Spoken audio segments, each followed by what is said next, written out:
Joined now by Dennis Skinner, the MP for Bolsover, who's found himself in the lobby with Jeremy Corbyn on some of those key votes, one of only 13 in the vote against invasion of Afghanistan, against participation in Libya. What do you make of where we are now, Dennis Skinner? Well, I think it's a surprise. I never thought that he would get the kind of votes that he did get. I mean, they are real votes. We've had a system in the Labour Party where you couldn't really count the votes in the past. But this is enormous, and it's probably the biggest vote for any leader since the end of the Second World War. Has he offered you a job? No, I've made it clear right from the beginning. I told Jim Callaghan way back in '76. He said, I'm going to have a reshuffle in the summer. I said, hey, Jim, I'll nominate my best friend here, Bob Cryer. So he actually gave Bob Cryer a job. And that's because you just don't believe in I don't believe in patronage. Is there any circumstance in which you would work for Jeremy Corbyn? Work for him? I'm going to be an MP walking through the lobbies today against this vicious anti-trade union bill. Yes. You were in Bolsover over the weekend. What was the sense from your constituents that you spoke to there as it was happening? I think they were very lively, much more lively than before. And I did an event before that in a pit yard, an old pit yard where the headstocks still remain, and there were anywhere like 700 or 800 people there, and it was even more lively there. A lot of people had voted for him that I met, yeah. And you're somebody, you've served under 4 Labour Prime Ministers in your time.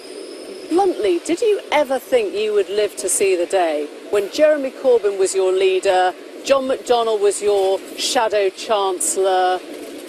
Was this something that you could have imagined 6 months ago? No, I actually believe that when he was struggling to get more than those 20 nominations initially, I didn't think he'd get on the paper. But then some people started, well, it was the mayoral election that decided it, because that resulted in Sadiq Khan saying, well, I'm going to give Jeremy a nomination. And then David Lammy followed, and then there was a succession of other people said, well, we'll broaden out the debate.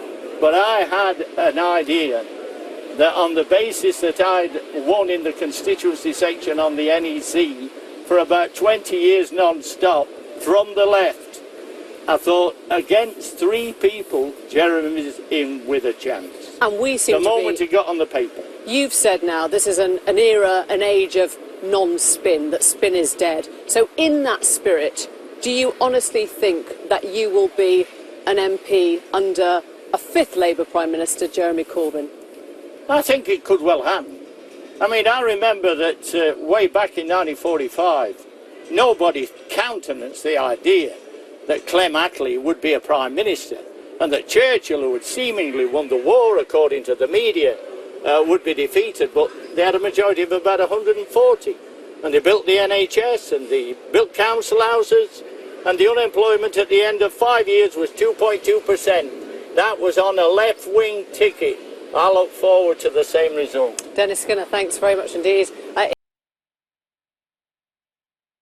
In that breaking news, then, Dennis Skinner has said that he has not been approached for a job by Jeremy Corbyn and would not take a job by Jeremy Corbyn, a line that he has held consistently. No, I told Jeremy Corbyn beforehand. There you go. You can keep up to date with all the latest developments and appointments over the BBC News website, including a guide to who's who in Jeremy Corbyn's new shadow cabinet, bbc.co.uk/news. Seems I still have business to do right here on the Green. Well, that was spinning. That was an example of spinning, because you were trying to imply that I'd turned it down. No, that was a joke. Well, that's I think all it's it was. time It was a joke. that you got real and you understood that you're not working for Murdoch at the BBC, because you seem to be following the same pattern. Dennis Skinner, thanks for clarifying that. Thank you very much. Back to you.